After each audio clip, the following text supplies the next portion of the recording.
Hello everyone, my name is Vishal Thakur. So recently I have qualified JKPSI exam which was conducted in 2022 and the result have came recently. So I am in the list and finally I have qualified this exam. So as promised in the previous video that I will talk about the strategy what I applied to qualify this exam. So in this video I will give you my strategy how I qualified this exam. So initially you should know about the syllabus. सबसे पहले आपको syllabus के बारे में पता होना चाहिए। अगर कोई भी एग्ज़ाम क्वालिफाई करना है उससे पहले आपको सिलेबस के बारे में आपको पता होना चाहिए। तो लेट्स डिस्कस द सिलेबस।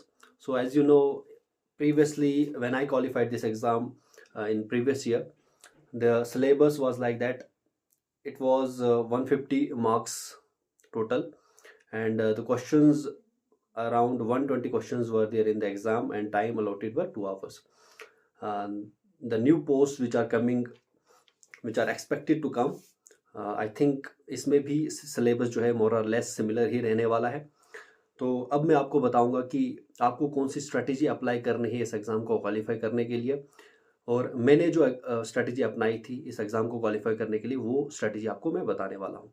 तो सबसे पहले आप स्क्रीन पर देख सकते हैं कि यहाँ पर आपको सिलेबस दिख रहा है। सिलेबस आपको सबसे पहले पता होना चाहिए, उसके बाद ही आप स्ट्रेटेजी जो है आगे बना सकते हैं।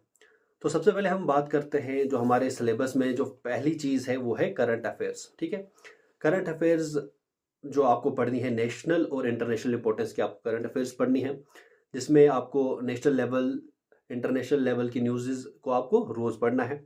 तो इसके लिए अगर आप रोज़ करंट अफेयर्स फॉलो करना चाहते हैं तो आप न्यूज़पेपर को भी फॉलो कर सकते हैं। न्यूज़पेपर रीडिंग से आपको एक तो करंट अफेयर्स का आइडिया हो जाएगा और साथ में आपको इंग्लिश इम्प्रूवमेंट में भी बहुत ज़्यादा हेल्प मिलेगी। तो आप मेजरली आप न्यूज़पेपर पढ़ सकते हो रोज़, और जो मेन चीज़ है करंट अफेयर्स के लिए वो आप एक मैगज़ीन फॉलो कर सकते हो।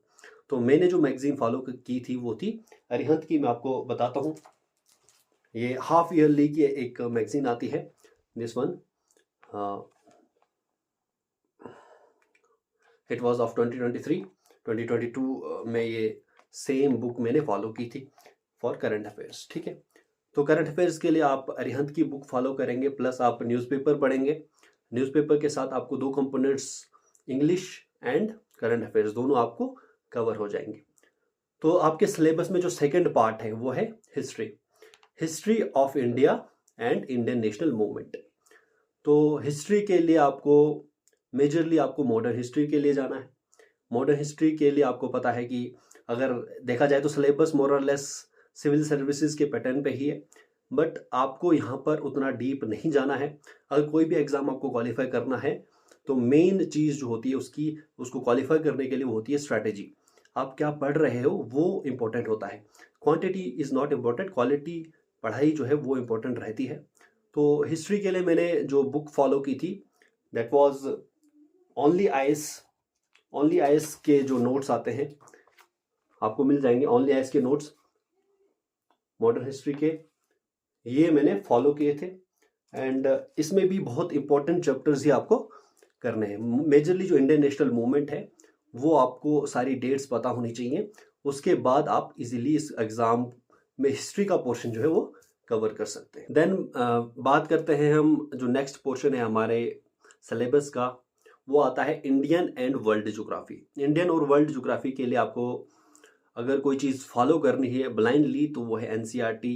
11th क्लास की एक एनसीईआरटी, 2 एनसीईआरटीज आती हैं, उसको आपको ब्लाइंडली फॉलो करना है, इंडियन ज्योग्राफी के लिए भी और वर्ल्ड ज्योग्राफी के लिए भी।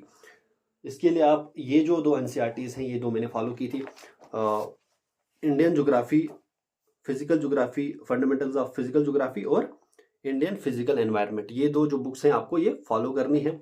उसके साथ साथ में आपको क्या करना है, आप जो तरुण गोयल की बुक आती है इसमें से आपको इम्पोर्टेंट जो पोर्शन है ज्योग्राफी का और हिस्ट्री का भी आप यहाँ से कर सकते हो रिवीजन के लिए।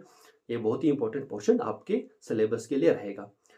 उसके बाद आपको क्या करना है, जो नेक्स्ट पोर्शन है आपके सिलेबस में, जो most important portion I guess, that is Indian polity.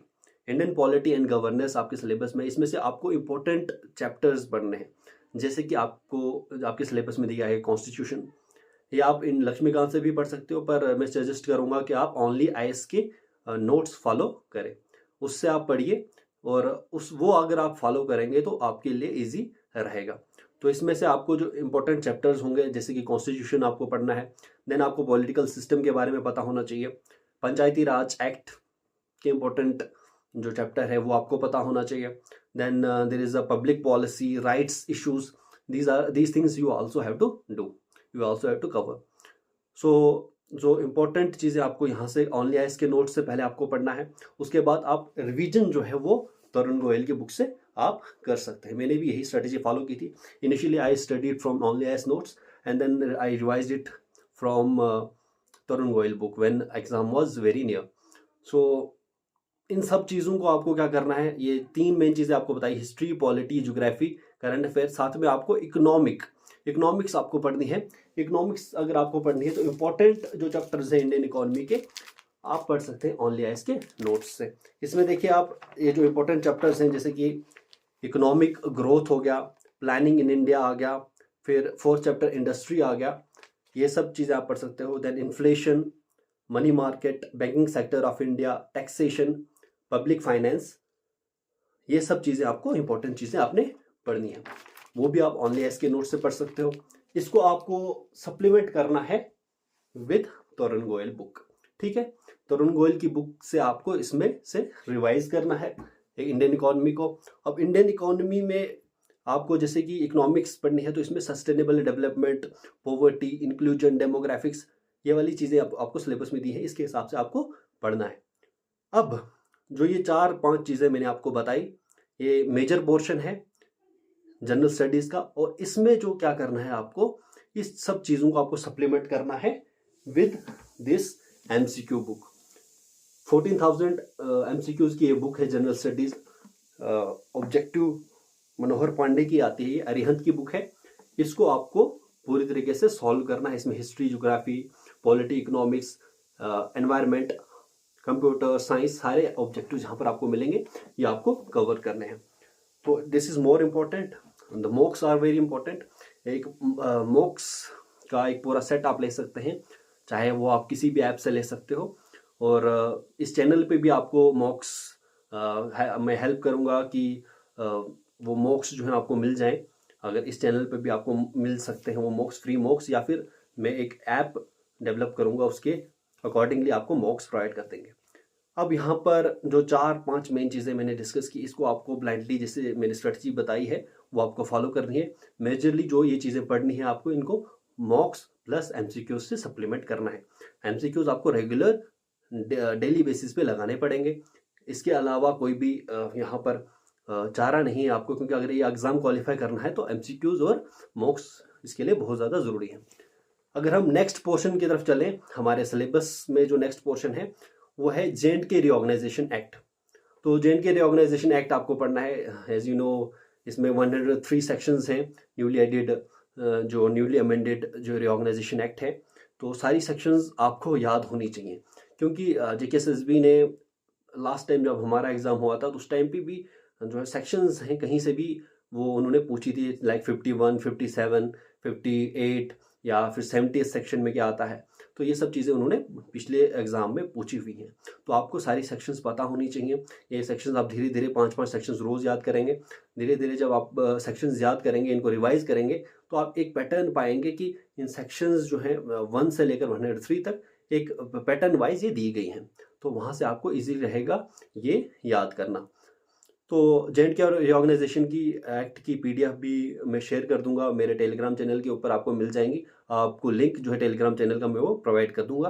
Then जो नेक्स्ट पोर्शन है हमारा, जो प्रिपरेशन है JKPSI का, उसका जो है एनवायरनमेंट एंड इकोलॉजी, जिसमें बायोडाइवर्सिटी, क्लाइमेट चेंज, ये सब भी आता है। अब ये सिलेबस जो है आपको दिया गया है पूरा JKS लेवल का या फिर सिविल सर्विसेज का सिलेबस जो प्रीलिम्स का आता है उसका सिलेबस दिया गया है, पर आपको उस डीप लेवल तक नहीं जाना है। इसमें से आपको क्या करना है, जो तरुण गोयल की बुक आती है, जो न्यू वर्जन है, इसमें से आपको कवर करना है एनवायरनमेंट का भी पोर्शन, और साथ में आपको मेन चीज़ जो है बेसिक आपको क्लियर होना चाहिए। बेसिक आप NCERT से भी कर सकते हो, प्लस इसमें क्या करना है, आपको MCQs ज़्यादा से ज़्यादा लगाने हैं। फिर आता है next portion general English. General English आपका, जैसे मैंने बताया कि अगर आप न्यूज़पेपर रीडिंग करते हैं तो आपका जनरल इंग्लिश इजीली आपको वो क्वेश्चंस निकल जाएंगे, क्योंकि वहाँ पर ज़्यादातर ग्रामेटिकली जो tenses, narration and indirect speech, synonyms, antonyms, ये वाली चीज़ें जो पूछी जाती हैं, तो वो इजीली अगर आप न्यूज़पेपर पढ़ते हैं तो वो सब चीज़ें वो आराम से कवर हो सकती हैं। उसके बाद जो नेक्स्ट है इंटरपर्सनल स्किल्स और कम्युनिकेशन स्किल्स, वो भी आपको न्यूज़पेपर से ही कवर हो जाएंगी। अगर आप रेगुलर बेसिस पे थोड़ा थोड़ा न्यूज़पेपर पढ़ते हैं, एक एक आर्टिकल आप रोज़ पढ़िए, धीरे धीरे आपकी इंग्लिश जो है वो भी इम्प्रूव होगी, और साथ ही साथ आपका जो नॉलेज है वो भी बढ़ेगा जीएस का। So this you have to do, and then the next portion which is quite important one, that is general science. General science भी एक इम्पॉर्टेंट पोर्शन है इसका। और अब जनरल साइंस जो है आपको देखा जा रहा है कि जो जेकेएसएसबी के एग्ज़ाम्स अभी आ रहे हैं, रिसेंटली जो एग्ज़ाम्स हुए हैं, उन एग्ज़ाम्स में भी जो जनरल साइंस का पोर्शन है वो मेजरली पूछा गया था। सो इसमें भी जेकेपीएसआई के एग्ज़ाम में भी ये पोर्शन जो है मेजरली पूछा जा सकता है। 10 to 15 क्वेश्चन इसमें से भी आ सकते हैं। तो इसमें आपको क्या करना है, आपको 7th 8th 9th 10th की एनसीईआरटीज आती हैं, वो आपको साइंस की कवर करनी, बिल्कुल बेसिक दिया होता है, और वहीं से जेकेएसएसबी आपको क्वेश्चंस जो है पूछेंगे। तो बेसिक चीज़ें आपको करनी है जनरल साइंस की, उसके बाद आपको एमसीक्यूज इसके भी लगाने हैं। देन कंप्यूटर का अगर मैं बताऊं तो मैंने जो कंप्यूटर कवर किया था वो किया था ल्यूसेंट से। ल्यूसेंट की बुक आती है, या फिर आप अरिहंत की बुक से भी कंप्यूटर को कवर कर सकते हैं। ये वाली चीज़ें आप कर लीजिए तो it is more than enough. And then the not least, it is not the last but it is very important one, जो कि है अभी हमारा जो लास्ट सेक्शन है वो है मैथ और रीजनिंग का। मैथ और रीजनिंग इस एग्ज़ाम के लिए भी बहुत इंपॉर्टेंट है। जैसे बैंकिंग के एग्ज़ाम होते हैं उसमें बहुत हाई लेवल का पूछा जाता है, पर इस एग्ज़ाम में उतना ज़्यादा रीजनिंग और मैथ्स आपको नहीं पूछा जाएगा, उस लेवल का नहीं पूछा जाएगा। सिर्फ 10th लेवल का मैथ्स आपको पूछा जाएगा, जिसमें आपको रीजनिंग के इंपॉर्टेंट जैसे साइलोगिज्म हो गया, देन ब्लड रिलेशंस हो गया, there is number series, all those things you have to cover. फिर वैसे ही आपको मैथ्स में भी इंपॉर्टेंट जो चैप्टर्स होते हैं वो आपको 10th लेवल के कवर करने हैं। और ये कोई बेसिक जो बुक आती है बैंकिंग की, या फिर कोई भी बुक आप खरीद सकते हैं मैथ्स की, या फिर ऑनलाइन आप यूट्यूब पे भी ये लेक्चर्स को कवर कर सकते हैं। सो मैथ्स और रीजनिंग पर भी ध्यान देना बहुत ही ज़रूरी है अगर आपको ये एग्ज़ाम क्वालिफाई करना है। So this is the strategy. I think in coming videos I will tell you about further things, कैसे आपको रीड करना है, पॉलिटी को कैसे रीड करना है, इकोनॉमी, हिस्ट्री, हर चीज़ को कैसे कैसे रीड करना है, वो चीज़ें भी लाता रहूँगा इस चैनल पर मैं लगातार। साथ में आपको एमसीक्यू वीडियोस या फिर मॉक्स के तौर पे आपको इसमें यहाँ पर लगातार मैं हेल्प करूँगा। सो फिलहाल इस वीडियो में इतना ही। अब मिलते हैं अगली वीडियो में, तब तक के लिए बाय बाय, जय हिंद।